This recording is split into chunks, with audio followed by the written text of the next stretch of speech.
ኢራንን እናጠፋቸዋለን። የኢራን አዲሱ መሪ ሞጂታባ ኻሜኒ መቁሰላቸው ተዘገበ።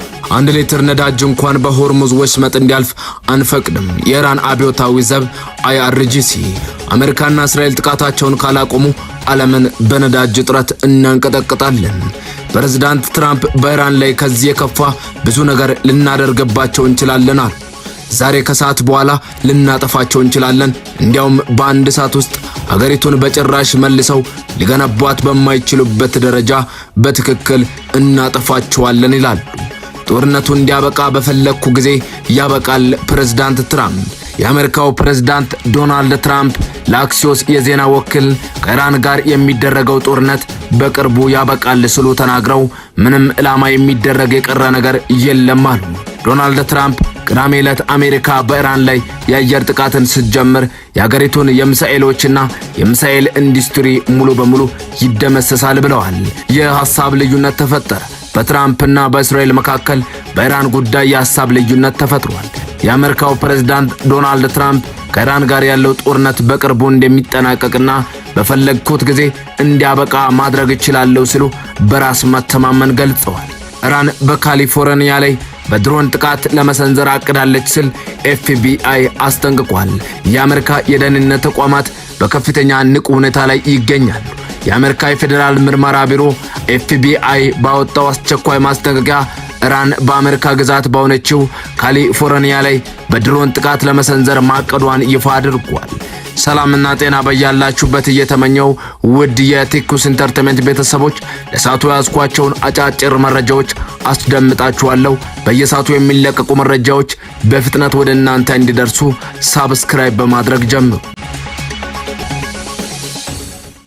በቅድሚያም የኢራን አዲሱ መሪ ሞጂታባ ኻሜኒ መቁሰላቸው ተዘግቧል። በቅርቡ የኢራን የበላይ መሪ ሆነው የተሾሙት የ56 ዓመቱ ሞጂታባ ኻሜኒ በእስራኤልና አሜሪካ ጥቃት እግራቸው ላይ ጉዳት እንደደረሰባቸው የኒውዮርክ ታይምስ ዘገባ ጠቁሟል። አዲሱ ጠቅላይ መሪ ሞጂታባ ኻሜኒ የኢራን እስላማዊ ሪፐብሊክ ጠቅላይ መሪ ሆነው የተመረጡት የቀድሞ መሪ ልጅ ሞጂታባ ኻሜኒ ያሉበት የጤናን ሁኔታ በተመለከተ የሚወጡ መረጃዎች አሳሳቢ የሆኑ መምጣታቸውን ዘገባዎች እያመለከቱ ነው።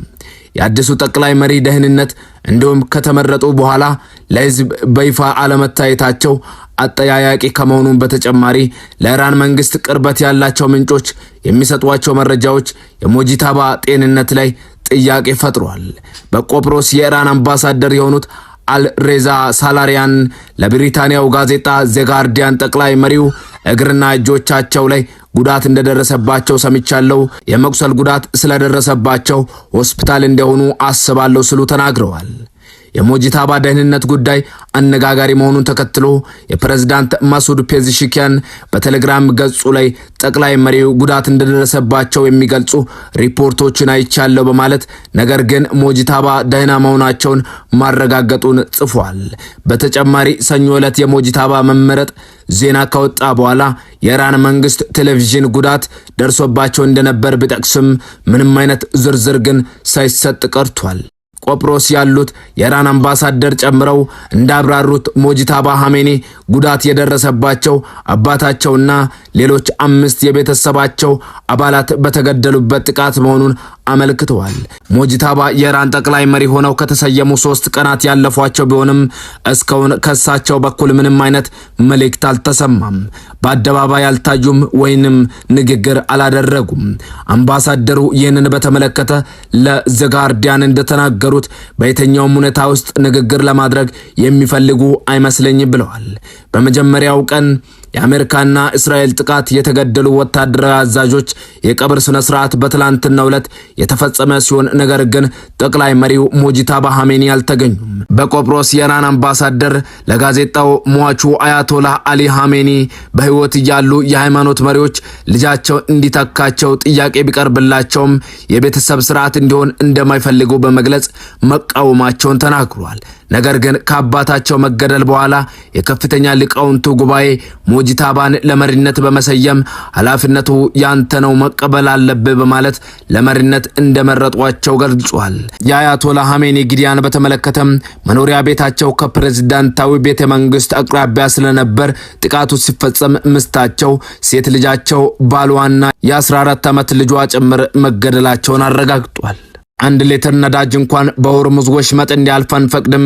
የኢራን አብዮታዊ ዘብ አሜሪካና እስራኤል ጥቃታቸውን ካላቆሙ ዓለምን በነዳጅ እጥረት እናንቀጠቅጣለን ይላሉ።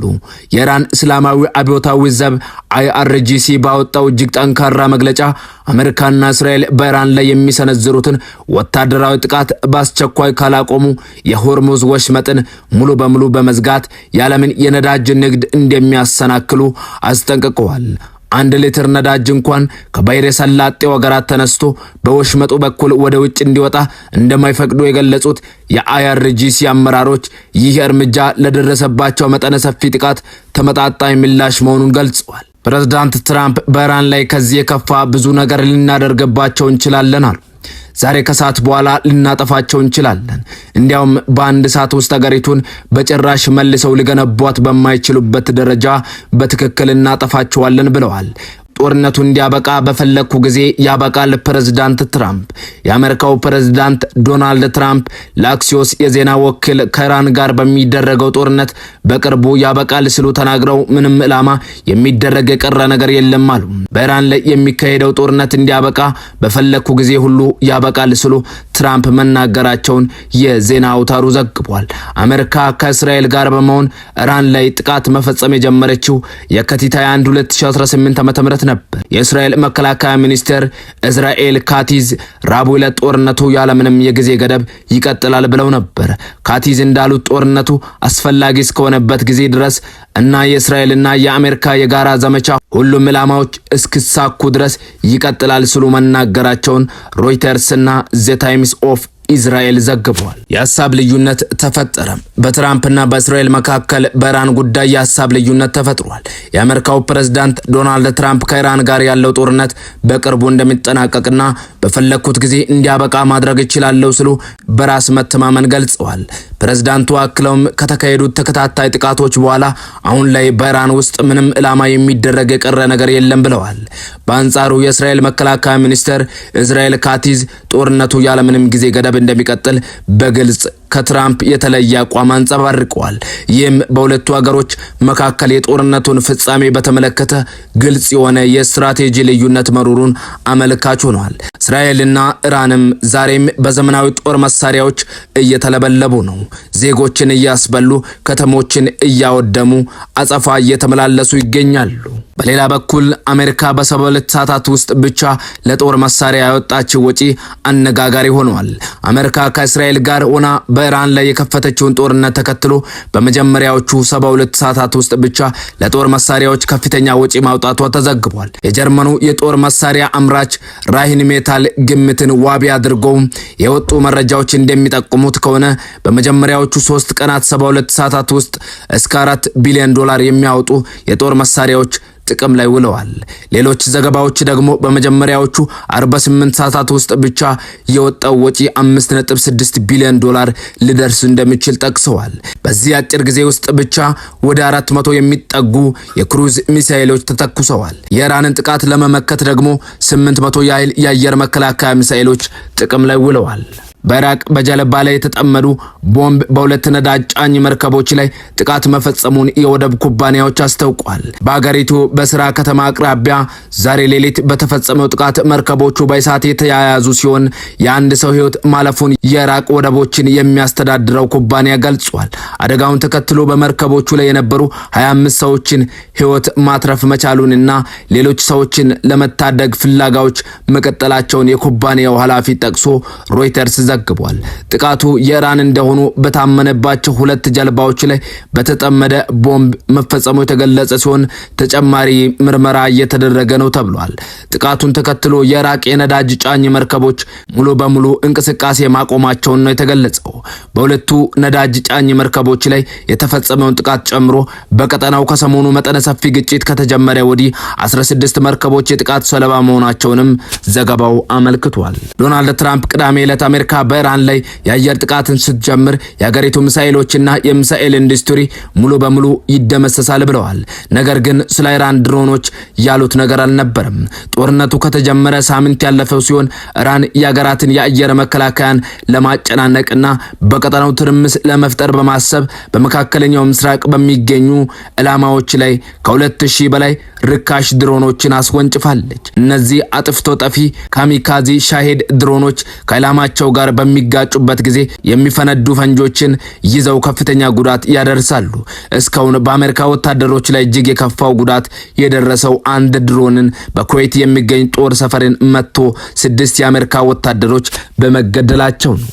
ውድ የቲኩስ ኢንተርቴይንመንት ቤተሰቦች ለሳቱ ያስኳቸው አጫጭር መረጃዎች የእስካሁኑ ናቸው። በቀጣይ በሌላ መረጃዎች እስከምን